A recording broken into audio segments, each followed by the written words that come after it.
What's up, creeps? Welcome to a brand new Brain Stew Top 5. I'm Justin. I'm Jeremy. Oh, God. I'm B-Ratty. I told you not to do that before we started recording. The face you're making is the one that Mr. Dink makes and Doug. Very expensive, Douglas. Dude, do you remember when you sent that picture of your brother Christopher? I can't find that shit anywhere. That was the funniest fucking picture. God, I wish I still had that. You know what you sound like, though, to me? And you look like when you make the face when you're squinting your eyes. You look like from A Christmas Story, Scott Fuckus, when he's getting the shit beat out of him by Ralphie. B-Ratty He's laid crying there his like a little eyes slug. out. Little bitch. But ladies and gentlemen, we are here, a brand new episode, and we're finally doing this. I know we're a little late because we're already, as of this recording, at the end of January, but we're going to be talking about our top 5 most anticipated horror movies of 2023. You know what actually fucked me up is that as I was making this list, I was like, yeah, cool, I definitely got to put this one on. And I was like, oh, that just came out. So it can't be really most anticipated if it's already out. It could be whatever you want it to be. Yeah, but you guys are dicks, and you would have gave me shit. You'd be like, bro, that's already out. That came out. Actually, one of the movies came out literally today. I think it was Candyland. That I was like, I was checking out. I was like, this one looks like it's gonna be fucking rad and like different. And I was like, oh shit, it came out today. Cool. I'm gonna check it out. Yeah, I mean, you and I, Jeremy, we already talked about M3 again, which kicked off the M3 year again in style in terms of the horror genre doing extremely well. It looked like it just made, as of right now, $90 fucking million. So that's pretty fucking amazing for the horror genre. And so that's what we're going to be doing here. I mean, we already had a couple other horror movies come out as well. I always keep fucking it up. Skinamarink, which I had the opportunity to see last week, and I'm not going to talk about it on the show tonight because we don't have enough time for that, ladies and gentlemen. No. And no one else on the show saw it. So Okay, we didn't have to put that part in. That's all right. And God damn it. See, that's the other problem. They don't even have the song in the fucking movie. What the fuck? But it's been stuck in my head ever since I went to see it, because after that, Danielle has been walking around the house singing it. Jeremy, wasn't there a song that was stuck in your head pre-show? What a wicked thing to do to make me dream of you, and I don't want to fall in love with you. Damn. With you. Okay, there it was. Fucking It Chris wouldn't Isaac. be an episode of this show if you didn't sing in it. Yeah. Dude, That's been told to me on numerous occasions. Well, so. I dig that maybe some people like it. I'm sure there's other people that are like, I hate that motherfucker. Like, shut the fuck up. Stop singing, bitch. Dude, The person listening to this episode when that happens goes, fuck, he knows. God. Finally, at least he knows. Why is he still doing it? Shut up already! That's why we love you, Jeremy. But we might as well cut the fat and get right into this shit. Yeah. And Brady, we're going to start with you, my friend. Oh, wow, big surprise. Yeah, because you're a little bitch.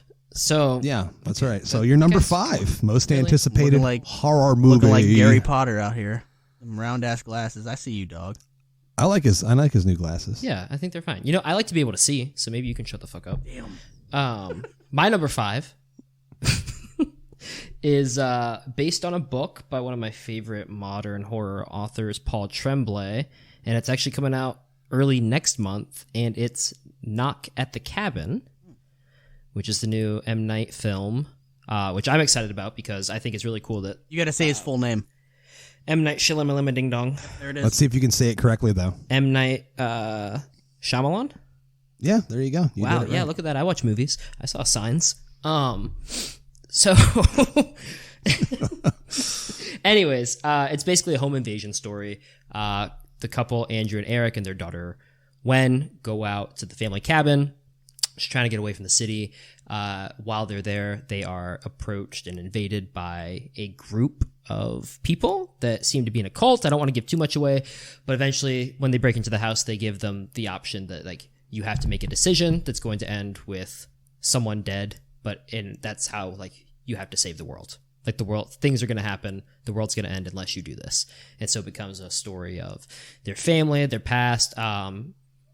M. Night went out and said that he changed the third act, so I'm kind of interested to see how that goes, having read the book. Of course he did. He's got to put the Shyamalama Ding Dong twist on it, dude. Looks really great. Dave Bautista's in it. Love him. Jonathan Groff is in it. Really love him. Rupert Grint is in it. So, like, it's got a pretty good cast. I'm excited for it. So, number 5 for me is Knock at the Cabin.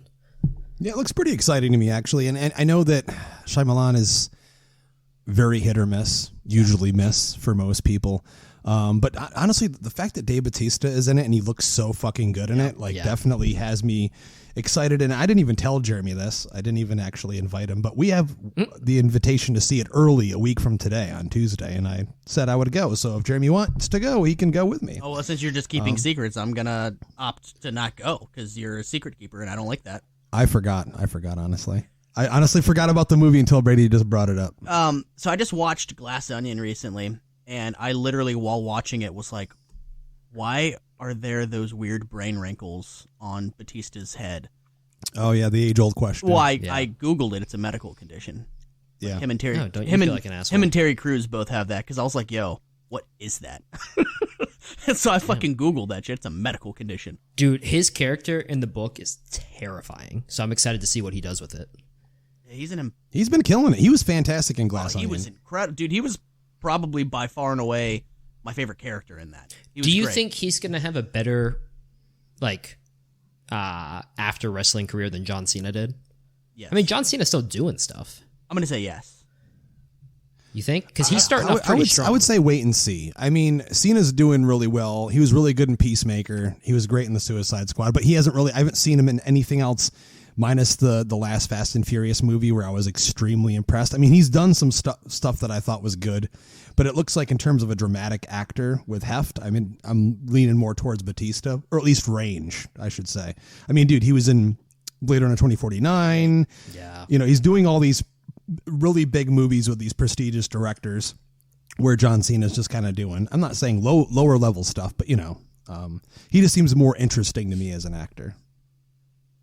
Yeah. But moving along your pick, Brady, to Jeremy for your number 5. So I struggled because I really didn't want to put this on my list, but morbid curiosity, because I do have an adoration for this franchise. My number 5 is Scream 6. Wow, you actually fucking included it. I think you're going to. Dude, I didn't expect that teaser trailer got me, man. It looked really good. I loved the vibe and the tone and kind of the ominous feeling in the subway station with the lights flickering. And I think New York can be a setting that's really creepy and effective for the Scream franchise. So I really enjoyed the first half of Scream 5, and then I hated the rest of it. And it kind of ruined it for me. So I was like, oh man, fuck a Scream 6. And then I saw the teaser trailer and I was like, okay, you got me. I love the original, you know, the sequels. I've watched all of them, so of course I'm on board for this. So I'm looking forward to see what they do. If this is not better than Scream 5, 5 Cream, I would be lying if I was like, I'm out. I'll never watch another one again. I'll watch as many of these as they make. Eventually, when they go direct to DVD, I'll watch those too. I'll watch every single one they ever make. But if they don't knock this one out of the park, then it's going to be one of those things that I'm just like, I don't fucking care. Just keep making them, but whatever.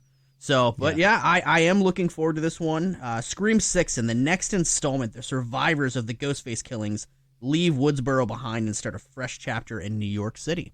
So I'm looking forward to that. Yeah. Wow. Great pick, man. I'm actually didn't know it'd be on there.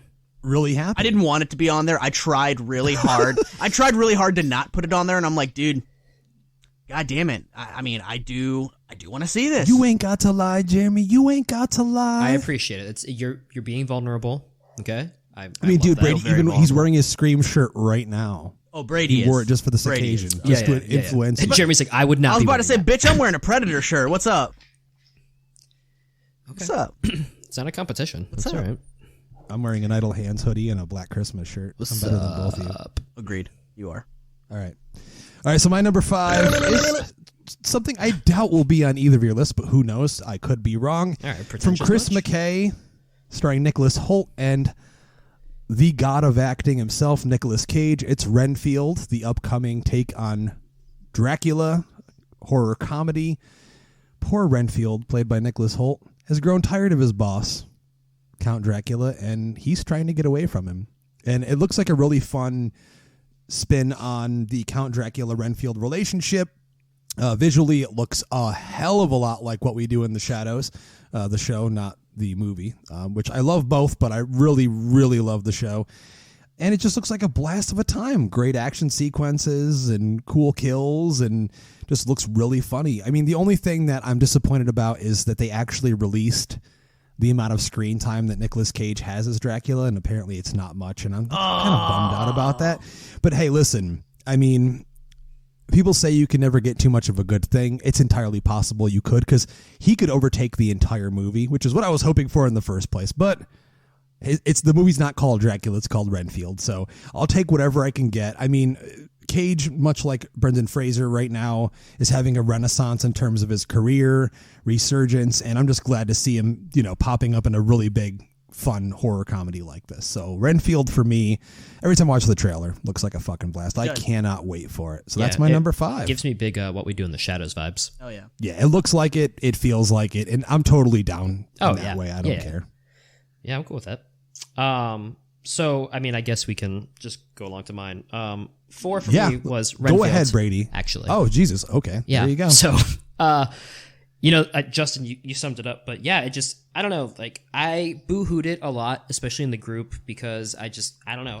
I didn't feel Nick Cage as Dracula, and I think it's because I was so used to Bela Lugosi and Gary Oldman, and that's kind of the vibe that I always associate Dracula with, a more serious role. So you don't like Christopher Lee? No, Christopher Lee can suck a dick. Whoa. Yeah, oh my God. Here's Brady again, pissing off the majority of our listeners. Oh my God. First, Doug Bradley, now Christopher Lee. What is wrong with you? Dicks, okay? That's what they can do. There's nothing wrong with me. That's my opinion, and my opinion matters to me, and that's all that really matters. So yeah, I just, when I saw the trailer, I said, okay, this is a completely different type of movie than I was expecting, and I got excited for it because, like I said, it made me think of What We Do in the Shadows, and I think they've done that so well with bringing that feel and vibe and style to the vampire story, making it something new and creative and still funny. So I'm excited. I think it will give Nick Cage the space to move and do what he does best, and that's just be wacky and zany, even if he's not going to be the focal point. He'll be chewing a lot of scenery. Oh, yeah. So I'm excited for that. Number 4, Renfield. Awesome. Nice. So right back to you, Jeremy, for your number 4. So I'm a big fan of really wonky, over-the-top horror films. Really liked Psycho Goreman. Turbo Kid was my shit. I love movies that push the envelopes and get a little hokey, but they know exactly what kind of movie they're making. Much like Hobo with a Shotgun did. So with Hobo with a Shotgun, my segue is, I know where you're going. Director of Hobo with a Shotgun's next film, Kids vs. Aliens. Dude, I want to see this fucking movie so bad. I've got a story about it, but I want to see this movie so fucking bad. I love Hobo with a Shotgun. I love Jason Eisner's VHS 2 segment. It was fucking amazing. I just think he's a really, really talented filmmaker, and I love his visual style. And the moment that I saw the trailer with these young kids that are just cursing up a storm, and there's just all of this green goo and fucking alien chaos, like the plot of the movie is an all-time rager of a teen house party turns into terror when aliens attack, forcing 2 warring siblings to band together, survive the night. That sounds like it was written directly for me, because that's what I want to fucking... It does. Yeah, that's what I want to see so bad. So when Justin and I went to get a picture and a wine bottle signed by Kurt Russell, they were showing Kids vs. Aliens, like, literally right down the street from where we were. And Jason Eisner was in attendance, man. So I printed some posters out. I bought my tickets. I was ready to go. And I ended up getting the worst fucking migraine ever at that wine event. Like and it's because like all of my adrenaline shot in the very beginning of the day when I pulled up and I saw Kurt Russell standing by himself, and like I grabbed my shit to get autographed, and like it was like all of my adrenaline and exhaustion from leaving at fucking like 3:00 in the morning or whatever time I left. Like it culminated and I got a brutal fucking migraine. So like I opted, like, you know what? The screening isn't even until 9:00 tonight. It was like fucking 5. So I was like, dude, I'm going to have to wait 4 hours. And then it's an hour and a half movie, I'm sure. And then I'm going to have to drive back home 3.5 hours. And I was like, nah, I can't. There was no way you were going to. There was no way, dude. My head was pounding. So I just fucking, I took the L, man. I drove home, but it hurt knowing, like, damn, that could have been my only chance to meet Jason Eisner. And I really want to see this movie. But that's all right.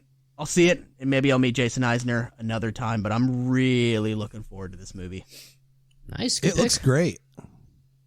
And also, I never even realized, because I'm a massive fan of 80s and 90s wrestling, that he's the director of the Dark Side of the Ring series, which is fucking brilliant. He like, one of his big passions is like wrestling, and like specifically old school WWF. Like that is his shit. Yeah.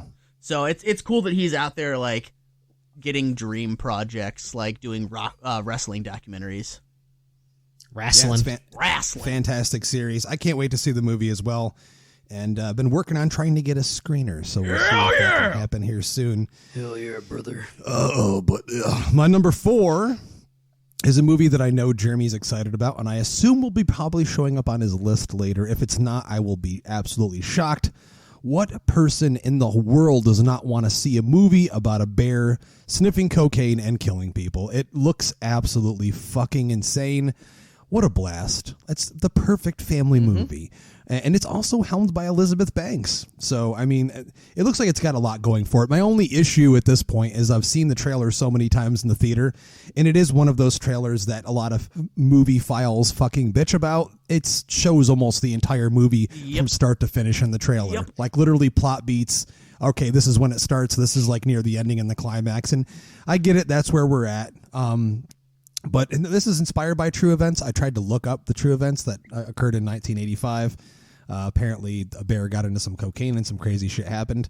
But Phil Lord and Chris Miller, that directed Into the Spider-Verse, produced it. And it just looks super violent, looks super hilarious, and like literally like a great popcorn flick that everyone can enjoy. So I had to put it on my list. Hey, whatever happened? Is she still doing the Invisible Woman?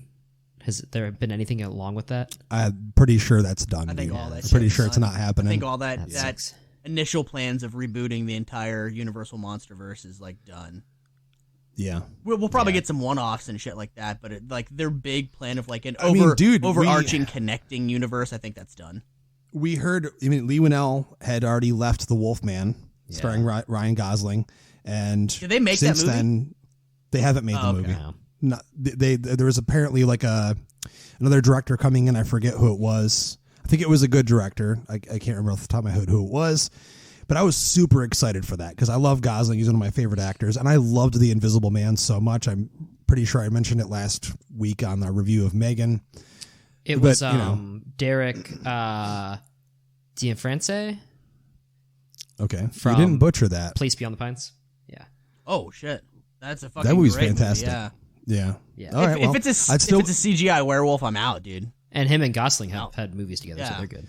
Yeah, no, I agree as well. I mean, I wouldn't mind if it was like, the last Wolfman remake that Joe Johnston did, where it's like CGI if it has to run and jump all over the place, but if it's just like standing shots and close-ups, like you got to do the makeup. You have to do it. Otherwise, it needs to look like a fucking wolf, not like a human bear looking. I don't even know.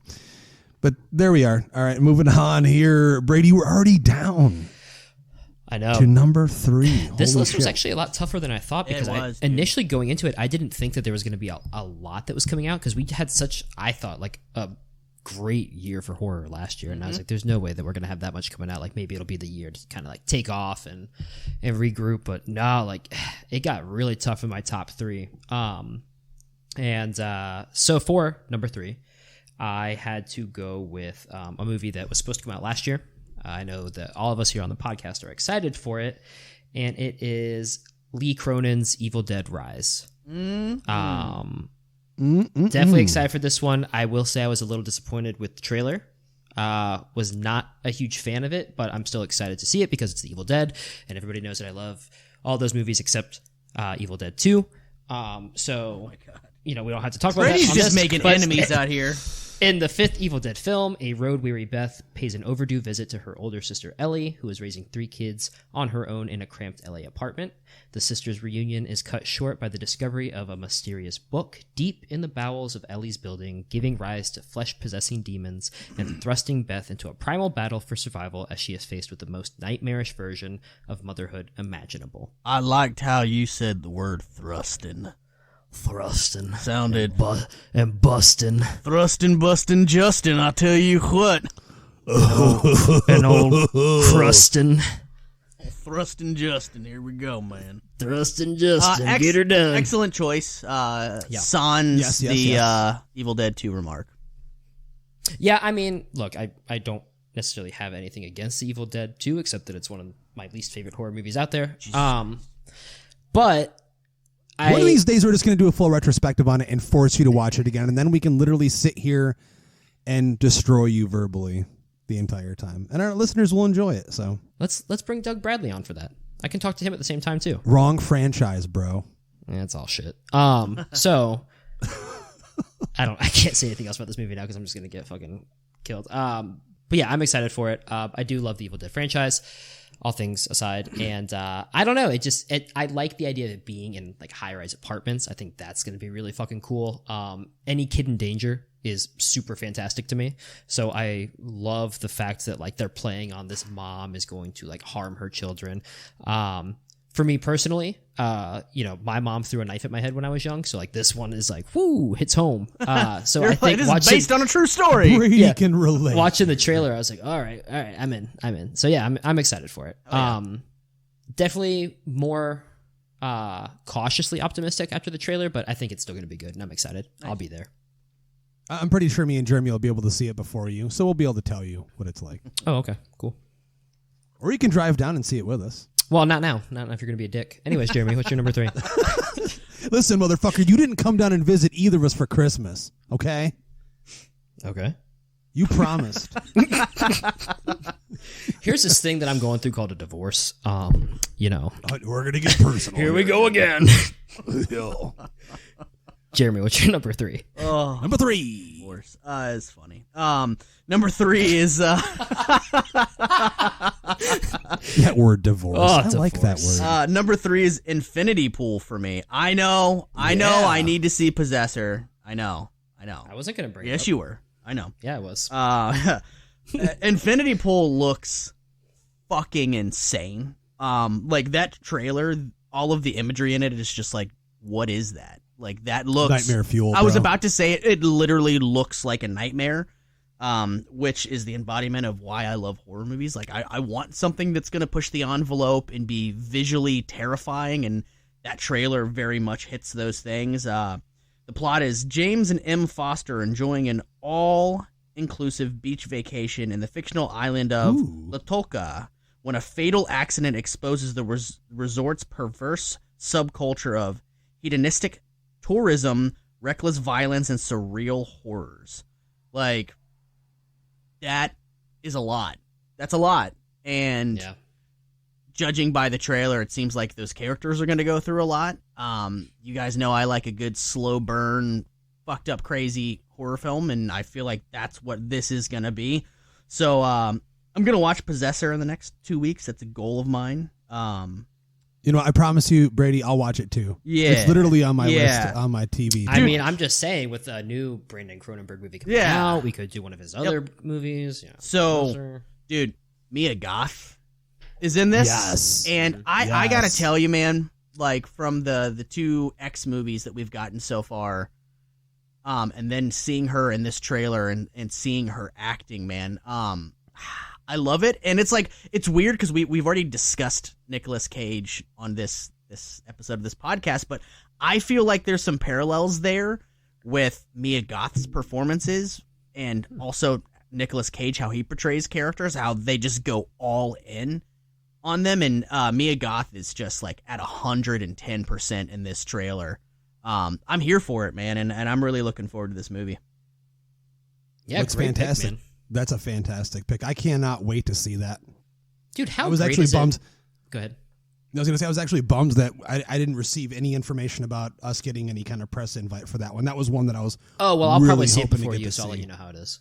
No, you won't. I was you won't gonna do shit. I was just gonna say it's really cool that like the Cronenberg family is like all out there doing their thing, making films, and like good films.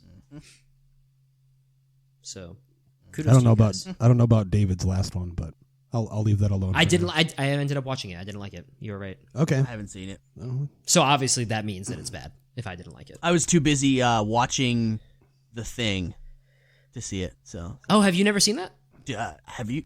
Dude, what's that? Dude, what's the thing? Hear me the out. Thing from outer space? Hear me out. Hear me out. It takes place at a research facility in Antarctica. No way. Whoa. Yeah. And you guys just got to check it out, man. I don't want to spoil it. It's really good, man.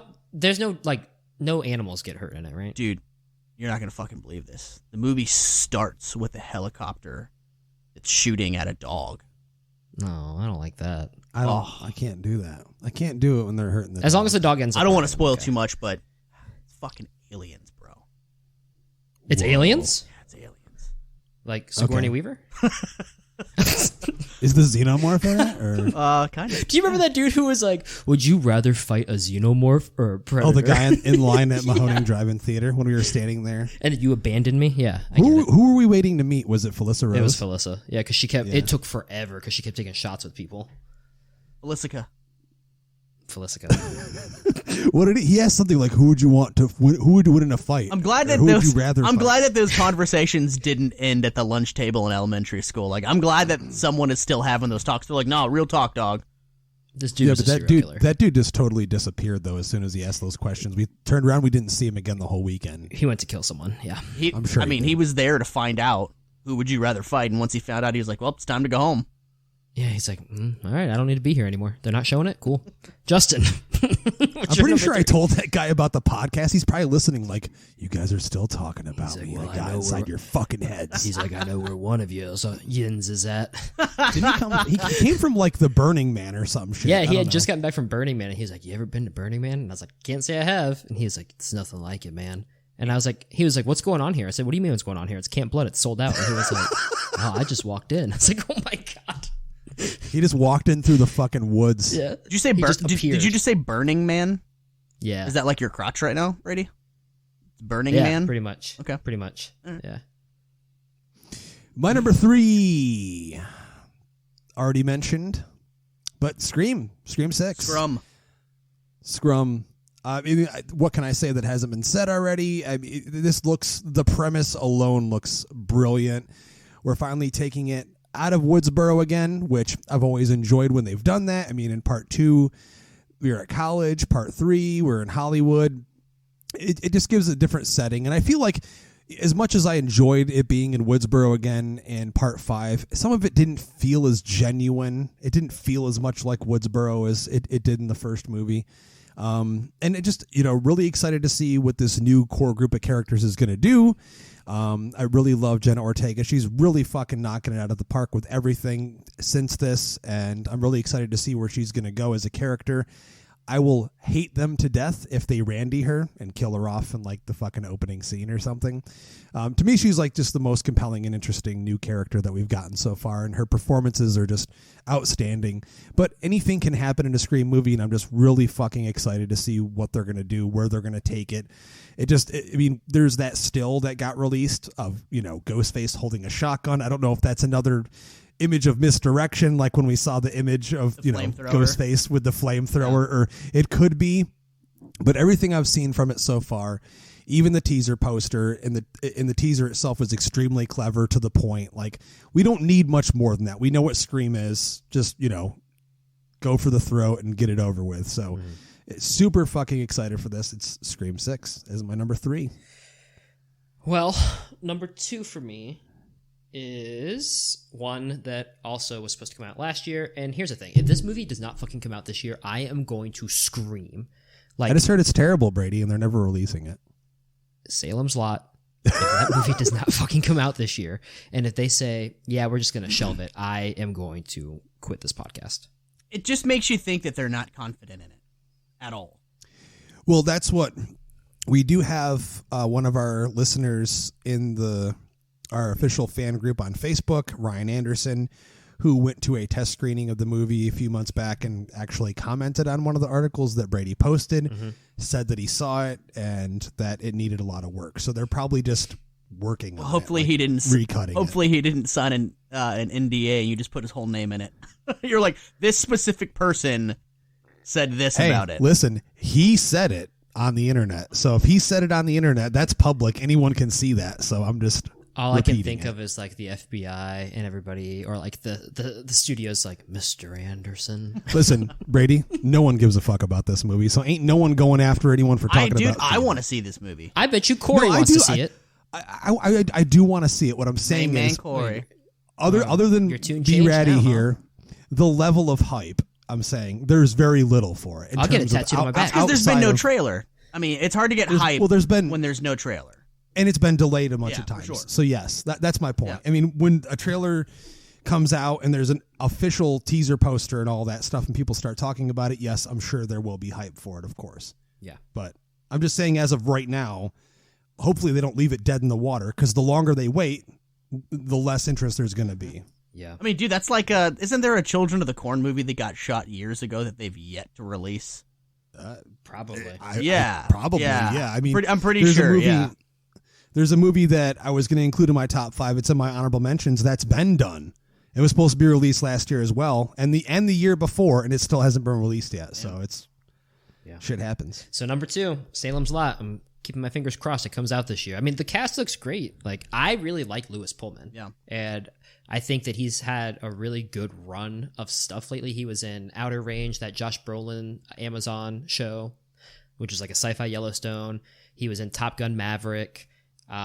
He was in The Strangers Prey at Night. There's something else he was in that I forgot recently. Anyways, I just think he's been showing his chops, and I'm excited for him to be Ben Mears, the lead character. And Salem's Lot is such a terrifying story to me. Like, that's one that I read, even as an adult, and it's still just scary. So I hope that they can capture that, because they said they're going to stick closer to the book than, the beloved miniseries did. I like both miniseries. Oh yeah. The Rob Lowe one from like 2004, is definitely the weaker to me personally, because I don't like that like weird filter they had on it, and I don't like the grimy like trailer trash version. Yeah, like it didn't do it for me. It was of its time though, for sure. Oh yeah. But yeah, so number 2, Salem's Lot. Jeremy. Cocaine Bear, big time Cocaine Bear. I saw the trailer for this, and immediately it was the guy that does the IKEA spoof videos. He's like, I don't even know. I don't remember any of his fucking things that he said, but he's funny as shit. And he's like, I don't fucking want to be here. He's like, oh yeah, you think I want 10 more of you running around this store? It's like this comedian that he like pretends like he works for IKEA, or I guess he used to, and he does this filter like he's in IKEA. It's funny as shit. So immediately watching this trailer for the first time, he's like the first thing you see, and I'm like, is that the IKEA comedian guy? Like, is that him? And I pushed pause on the trailer and like looked it up. I was like, is it him? Yes, it's him. He's the the fucking first person you see in that trailer. And I was like, literally, I pushed pause and was like, IKEA comedian Cocaine Bear, and was like, yes, it's the scrawny white kid. Yes, dude. Okay. Yes, he plays one of the police officers in the very the very beginning of the trailer. So all of a sudden you see it, and I'm like, okay. So as I'm watching this trailer, it progressively just gets crazier and wonkier and crazier and wonkier. And like I said about Psycho Goreman and movies like that, I'm like, you know what? I either want a dead-ass, dark, serious, scary movie, or I want you to give me something that is so fucking insane that I'm going to have the best time with it and laugh my ass off and be entertained. And that's what this movie is, man. It's an oddball group of cops, criminals, tourists, and teens converge in a Georgia forest where a 500-pound black bear goes on a murderous rampage after unintentionally ingesting cocaine. Dude, this movie, it looks like I remember the last time I unintentionally ingested cocaine. So this This movie looks like the bear is like the Terminator, and it will not stop. It cannot be reasoned with because it's insanely. It absolutely will not stop until you are dead. Yeah, I mean, it's on a bunch of drugs, and he's just like, there's funny parts in the trailer. There's some brutal looking parts in the trailer. It's very tongue in cheek. And again, the filmmakers knew exactly what kind of, sometimes, the filmmakers go out to make one kind of movie and then they incidentally create another kind of movie. And there's other times where movies like this are made where it's like, oh no, we know exactly what the fuck this is. And man, I'm there for it. I'm not a fan of Elizabeth Banks because I know a lot of people that have had interactions with her, and I know she's not a nice person. So, like, it's hard for me to be like, oh, fuck yeah, Elizabeth Banks. But you're not talking about people that wanted autographs from her, are you? Just people in general, like fans that have, like, I've read in forums, like, people that like have run into her places, and like, she's much like an Edward Norton. She's just an asshole. Like, leave me the fuck alone. I don't want anything. Like, don't fucking talk to me. You're not allowed to talk to me. I'm Elizabeth Banks. Don't talk to me. Edward Norton's an asshole? Oh, dude. I mean, I can kind of see that. Oh, dude. He's notorious. Like, he's one of those people that it's like, you have a better chance of going up to a red box in a grocery store and Jesus Christ stepping out of it to give you a high five than you do of Edward Norton signing an autograph or taking a picture with you. Like, oh, geez. Dick level status. So like it's hard for me to be like, oh fuck yeah, Elizabeth Banks, but I mean she's done some cool things. She was a shitty Rita Repulsa, so fuck you, Elizabeth Banks. But I'm looking forward to Cocaine Bear for sure. I thought, dude, honestly, I thought she was the best thing. No, she was all right. It's Rita Repulsa. I'm hating, dude. I'm not a fan of her. I hate you right back, Elizabeth Banks, because you don't like me neither. She's fucking great in Slither, and I think she's hot as fuck as Rita Repulsa. So. Yeah. Yeah. She's something. Yeah. But so Cocaine Bear is my number 2. I loved her as Betty in Spider-Man. Sorry, go ahead. She's in the movie for like 2 seconds. That's all I needed. One of her scenes. She's so cute in those movies. I wish that they would have given her more to do. But yes, my number 2, already been mentioned, Evil Dead Rise. I, for one, thought the trailer was fucking awesome. The poster, however, shit. Jeremy, you and I had talked about this, and you weren't the only one. It was like days after you and I were talking about this on Twitter, there was this very large thread of people that were like, dude, it's the same poster as Smile. It's the same face. And people were getting confused by it. And yes, it literally looks like the same literally, face. It's not, but it looks like the same image. It looks identical to where I was like, dude, the studio literally took that poster and painted over it. Like, photoshopped over it. Like, holy shit. It looks the fucking same. I like the concept in terms of like a poster. I think that like filling the entire poster, the mom with the hands around the kids' heads, it is creepy. I guess if Smile hadn't have come out and that image being, I would dare say, so memorable and iconic for last year, because when you looked anywhere, you just saw that smile, that girl smiling from the opening scene. It was just implanted into your brain. So it's just kind of strange, but it looks like, the mom character in this movie is doing the evil smiling a lot. And I know you had said when we were in the group chat, you're like, I'm sick of that shit. Dude, I'm Hollywood. Like, Hollywood now, like, it's funny because, like, when something catches on, studios go, well, we can do that. I mean, look at the slasher heyday when Friday the 13th came out. Every studio was like, well, we can do that. And God bless them for it, honestly, for that instance. Thank God for that instance. But, then all of a sudden the remake train happened in the early 2000s, and every property was being remade, and most of them were awful. We got a couple gems out of it, but most of them were awful. Well, now we're at a point where Hollywood is like, you know what? You know what's fucking creepy? Smiles. So now we're just gonna, everything that smiles, we're gonna make that scary. You know what? I mean, they're not wrong though. I don't know, man. I've always found smiling a little bit spooky.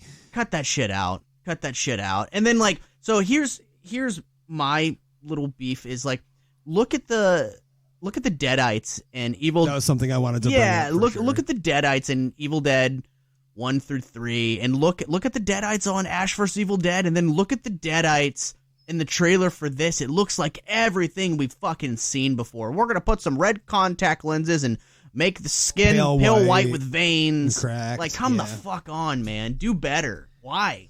I was hoping, that was one thing. I was hoping for something a little bit more cartoonish, but at the same time, I understand that tonally, this is definitely a shift from Ash vs. Evil Dead, where that was straight up comedy horror again. Yeah. It really stuck its feet into that world, where here they're definitely trying to do a sharper, more serious and sinister version, which is fine. I mean, if you look at the first Evil Dead, that's what that movie was supposed to be. And if you look at the remake, which Fede Alvarez's movie, I adore the remake. I don't consider it a remake. I'll throw that out there every single time. I know you don't, but I'm for consistency's sake. Yeah. I mean, it could be, like you said before, the car is there and it could be in the same world. Yeah, I mean, if you look at Scream 2022, okay, it's called Scream, but it is a sequel. That's kind of how. Yeah, but Evil Dead I know what you mean, but I would have to ask, Fede Alvarez and the writing team and the if they actually intentionally made it that way, or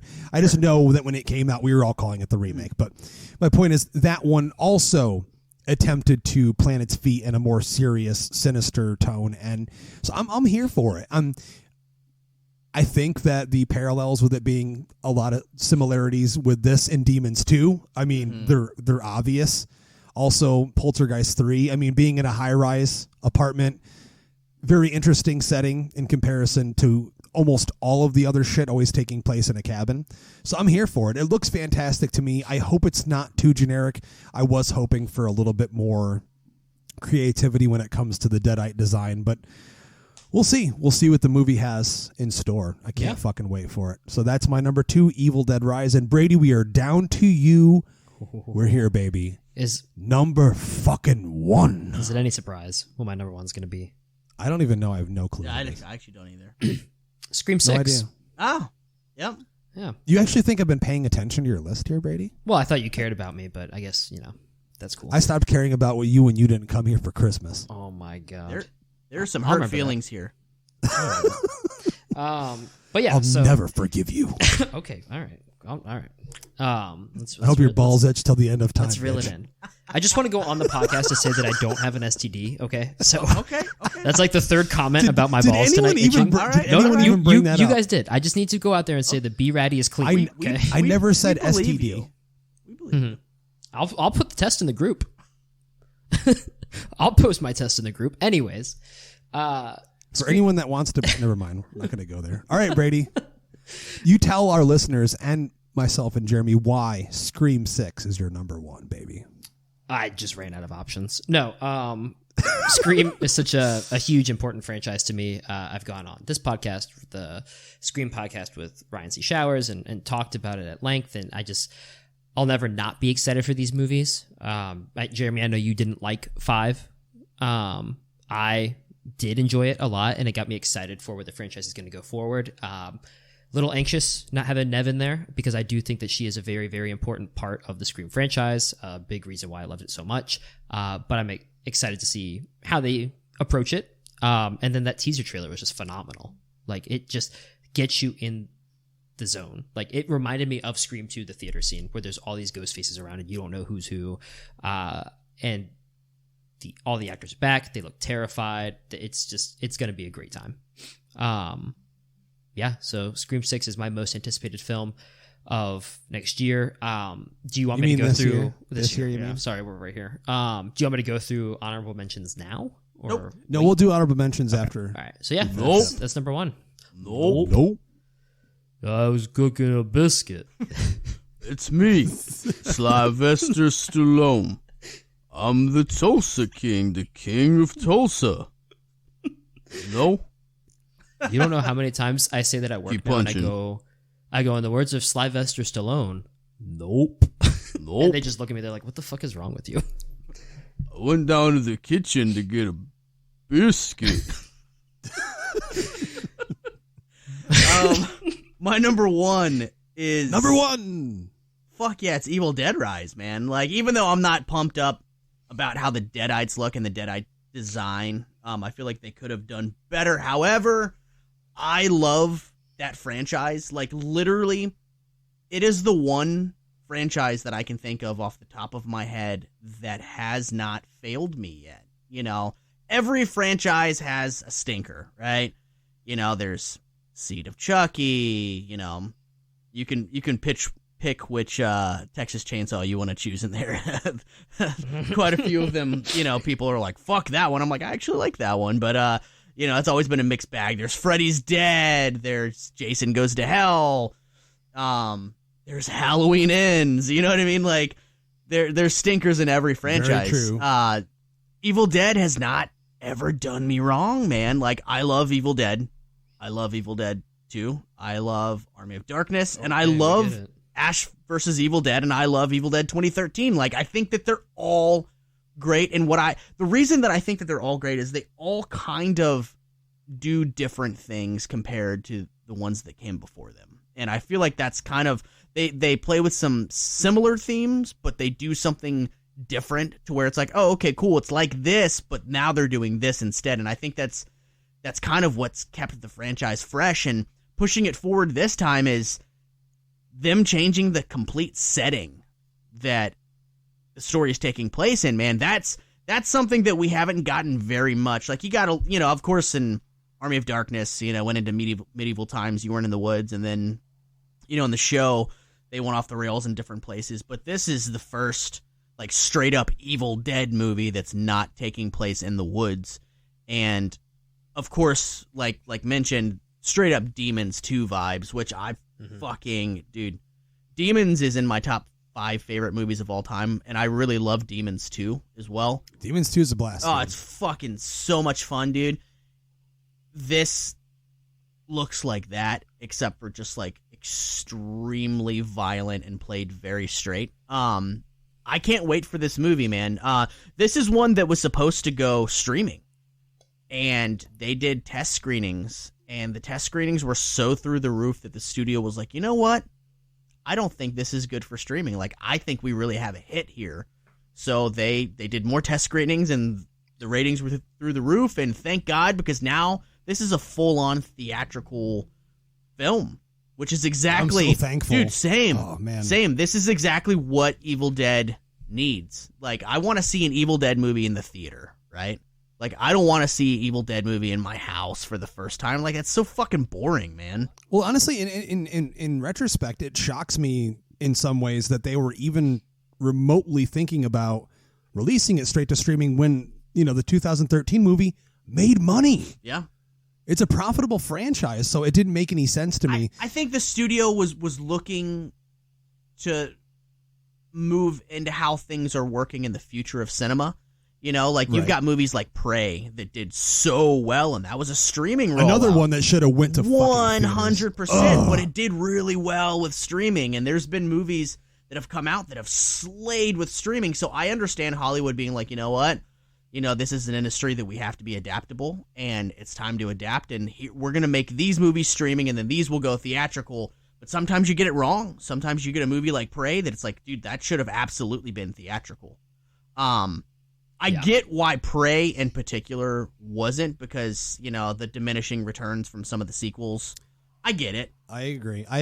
But someone that works at a movie theater, you know, it's entirely possible to have both. Like, do the, like we've talked about it before, and I'll keep mentioning it. Do a limited release then. Mm-hmm. Do like the special one night, like what Fathom Events, but like what Fathom Events does, where they'll release it for a weekend. Hashtag fuck Fathoms, fuck Elizabeth Banks. Let's go. Damn. Okay. Fuck Evil Dead 2. Yeah, let's keep it going. About a biscuit on top of a Triscuit. Keep punching. Keep punching. So yeah, Evil Dead Rise is my number one. Of course it is, man. It's one of my all-time favorite franchises. I love Sam Raimi.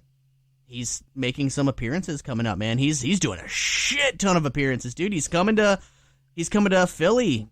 Justin, are you going? I know. I would love to go. You know that I had a photo op purchased to meet him and get a photo with him right when COVID hit. Damn. And of course, COVID virus.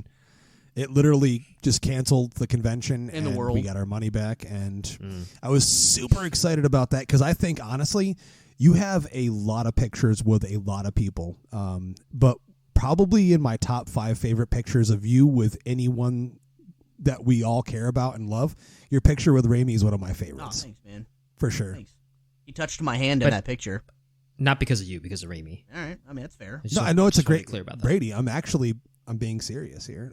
It's Brady. Go itch your balls or something. Brady, I have been this whole time. Don't you understand what he's trying to convey? Oh, poor Brady. But moving along here to my number fucking 1 that no one's mentioned, but after last year, it's gonna suck, which was the year of Ty West, X and Pearl, both masterpieces in my viewpoint. Maxine, the 3rd entry in Ty West's slasher trilogy that started with X, continued with Pearl, and now we have Mia Goth once again after the events of X, the sole survivor, continuing her journey of fame and trying to make it as an actress in the 1980s in Los Angeles. What better fucking place and time period? It's literally, like Jeremy said earlier, for him, this is like tailor-made for me. And I'm guaranteeing you this is going to have some Dress to Kill, Body Double, Brian De Palma vibes. Knowing Ty West, knowing what he did with the last 2 movies and his influences, I guarantee we're going to get some of that neo-noir thriller mixed with giallo slasher. It's going to be fucking awesome. I can't wait to see the first set pics of this thing. The 80s is absolutely my favorite everything, my favorite decade for movies, music, every fashion, everything. So I'm super excited. And just Mia Goth bringing her A game. She's a powerhouse and one of the best actors working, not just in the horror genre, but in general right now. So I just can't wait to see what she's going to do with this movie. It just looks fantastic. And one of our friends, Jeremy, that's been on the show before, talked a little bit about that movie with us behind the scenes. We know some secrets about the movie. We know some secrets. Yeah, and it sounds absolutely fantastic. Can't wait for it. I had to put it at my number 1. So that right there is it, our top 5 most anticipated horror movies of 2023. I'm sure you guys have a couple of honorable mentions. I myself have a few, but I'll throw it right back to you, Brady, in case you had anything you wanted to bring up. Yeah, I mean, one that almost made the list was Infinity Pool, because that one, like, I'm really excited for that one, but like I said, it just narrowing it down to 5 was very tough. So Infinity Pool is up there. Winnie the Pooh, Blood and Honey, is something that I'm very interested to see because it just looks so grotesque and awful that, like, that just scares me alone. The Nun 2 is supposed to come out. You know, I didn't really like the last Nun movie. Justin, I know you didn't either. Jeremy, I don't know how you felt about it. Oh, dude, yeah, no, I enjoyed it. It was like a straight up like Hammer horror film, which I found really cool. Well, cool. The Exorcist is supposed to be coming out this year. And I think I'm more interested in seeing that because I want to see how badly David Gordon Green can fuck up another. How bad of a fucking job. Here's what's going to happen, and I'm calling it now. I'm calling it now. The first one is going to be pretty good, right? Yep, that's what I was going to say. I'm calling it now. The next 2, because, like, dude, here's the thing. If you don't have a great 3-story, arc that you're trying to tell, like, don't tell 3 stories that you have to force feed 2 and 3, right? Just tell one story, and then that's it. Like, had David Gordon Green just made Halloween 2018 and then did a mic drop, fans would be fucking loving him. Halloween fans would be pretty fucking satisfied as, like, Halloween 2018 being one of the best in the series because it was, dude. It really was. It was really well made, really well done, well acted. I mean, Jamie Lee Curtis literally brought tears to my eyes with her performance as Laurie Strode in Halloween 2018. It was an emotional movie, and it's so obvious that that Danny McBride and David Gordon Green did not have stories for a second and third act. they were just like, well, fuck it, we're getting paid. And they just threw shit at the wall to see what would fucking stick. So I'm calling it. Exorcist is going to be pretty good. To where we're going to be like, damn, that was a really great Exorcist movie. And then 2 and 3, it's going to be like, well, he did it again. He fucked it up. Fucked it up. Like, that's what's going to fucking happen. Yeah. But those are mine.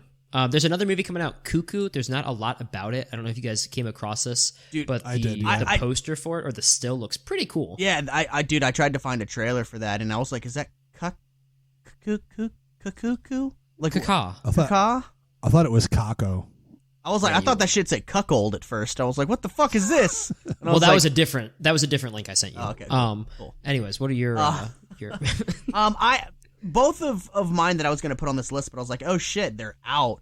One is Candyland, like I was saying, was about like this religious cult that's after like these like sex workers at a truck stop, which I'm like, that's fucking pretty rad. You know, you guys know that I love some religious cult horror movies. I've mentioned that a few times on the show. For whatever reason, I'm like, you know what I like? Religious cult horror movies. When I go to the gas station, they're like, can I get anything else for you? I'm like, I just want to let you know I like religious cult horror movies. And they're like, okay, thank you. And I'm like, no, it's no problem. See you later. Have a good day. So just thought you should know. Yeah, just thought you should know. So Candyland was one of them, not to be confused with the board game Candyland. The other one is There's Something Wrong with the Children that just came out recently too. You know, I'm all about some evil kid movies, you know. Over the pandemic, 2 of my buddies made me watch what I feel is the most evil of children movies, which is called Mikey. Have you guys fucking seen that? It's the kid from Blank Check. Mimi Craven. No way. Yeah, you're starting to get me really fucking excited. The kid from Blank Check. It's got Mimi Craven, Wes Craven's ex-wife. Okay, and not ex-wife because he died. I think they got divorced when he was alive. It also has Ashley Lawrence in it. It's called Mikey, and it's like he's just an evil kid doing evil kid fucked up shit. And I watched it, and the whole time I kept going, "Oh my fucking god!" Because you watch a movie like The Good Son. And they do it. I was just gonna say, is it a ripoff? No, because like the Good Son, they have taste with it a little bit. They're like, you know, we're gonna do this off camera. This is gonna be implied, dude. In Mikey, like it's all on camera. Like he's doing the most fucked up shit. And the ending, I'm like, this movie was evil. It was such a mean spirited movie that I was blown the fuck away. Like, yo, why aren't people talking about this? This is the most mean spirited kid killing. When did this come out? It was like before or after Blank Check? Dude, it was like early 90s, man. 92. Okay, so before. There you go. Dude, but yeah, it's like, you know, you could do a double feature. You're like, watch this kid become filthy rich. And then now in the next film, watch this kid kill his parents. Like, bruh, I'm a huge fan of Blank Check. You have to watch this movie because it's so fucked up that, like, literally as you're watching, you're going to be like, I can't believe they did this. I can't believe they went for it. But they did. Dude, he's got a neck tattoo now. As he should. He got a blank check. Do whatever the fuck you want to do with it. What else did you do with a blank check, Brady? Oh, yeah. I mean, that's what happens. He went thug life. He was like, bro, there's a whole movie of me killing adults when I was a kid. So I grew up and I was like, I just need a neck tattoo. I would 100% pay to get a photo op with him if he put his hat backwards, some sunglasses on. We could sit there, call him Mr. Macintosh and shit. Dude. Like, bro, you still got that slide out the back of your house into that pool? I would absolutely get him to sign a Mikey poster because, again, like, I'm. It's been a couple years and I'm still like, I can't believe how fucked up that movie was. Well, ladies and gentlemen, Jeremy just made a recommendation on the show this evening, so let us know if you're going to check it out. But my honorable mentions, I'm pretty sure this movie was on not just last year's most anticipated, but the years before. It's called Dark Harvest, directed by David Slade, Hard Candy, 30 Days a Night. You guys don't remember me talking about it, taking place in 1963 on Halloween. It's supposed to be like a gateway horror movie. Yeah, I remember talking about it. It's R-rated, and it never came out again. So there's that one. Of course, I had Infinity Pool on here, Winnie the Pooh, Blood and Honey. And some horror adjacent stuff that I wanted to put on here, like Ghostbusters 5. It hasn't started shooting yet. Had it started shooting, because it's set for a December 20th release date of this year. We'll see if it actually comes out or not. Also, a movie that's, I would guarantee it's more sci-fi thriller than horror. But dude, 65. Jeremy, you and I were talking about it a little bit with Adam Driver. Dude. Yeah, that looks good. Dude, you know, from the writers of A Quiet Place, which, you know, the Quiet Place movies are sci-fi thriller horror. I want to see this movie so bad, dude. It looks fucking awesome. It's finally like, okay, you know, I love the Jurassic franchise, but the last few of them have been what they are. And I've always said, excuse me, I've always said, you know, like, dude, look what they did with Carnosaur. You know, like, make more dinosaur movies. Just because the Jurassic franchise exists doesn't mean other, you know, directors can't make dinosaur movies. And this looks like the kind that I'd want to see. It's a survival horror movie with fucking dinosaurs. And dude, it's Adam Driver, one of the greatest actors of his generation. I just absolutely love him in everything he does. So yeah, I'm here for it. I mean, he looks like one of the weasels from fucking Who Framed Roger Rabbit. But I mean, oh my God, he's a great actor. Have you seen him in that cologne ad with his ripped abs and shit? No. Damn. Good for him. Okay. And then he gained a bunch of weight for, what the fuck was it that I watched? Armageddon Time. Yeah, he got like really fat for that. So. Nice. Fuck yeah. Yeah. There it is. He's ripped again. There it is. Kylo Ren, who's also still better than Darth Vader. Boom. Kylo Ren. We are just fucking with everyone tonight, huh? No. Yeah. Kylo Ren. But ladies and gentlemen, thank you so much for listening to our top 5 most anticipated horror movies of 2023. Let us know what you're most anticipating for the year in horror in the comment section of this post. If you like what you're hearing, if you love what you're hearing, if you fucking hate us and want us to shut the fuck up, especially Brady. Or especially my singing. Especially someone's like, Brady shut the fuck up with the singing already! Leave us a review on iTunes or Spotify. It's even easier. You just have to drop some stars. And if you're not already following us on social media, you can follow us at Epic Film Guys. Instagram, Twitter, Facebook. We're all over the place. And Jeremy also, he posts shit on your personal page and stuff. Yeah. But you don't want to give that shit out usually. No, fuck, yeah. Yeah. He posts lots of autographs. I have his address right here. And, bro, okay. You really want our listeners to hate you, don't you? Yeah. Jesus Christ. Thanks for listening again, and until next time, I'm Justin. Hi, I am Yeany. I'm B-Ratty. Jeremias Consuela. And as always, we'd like to ask you to keep it creepy.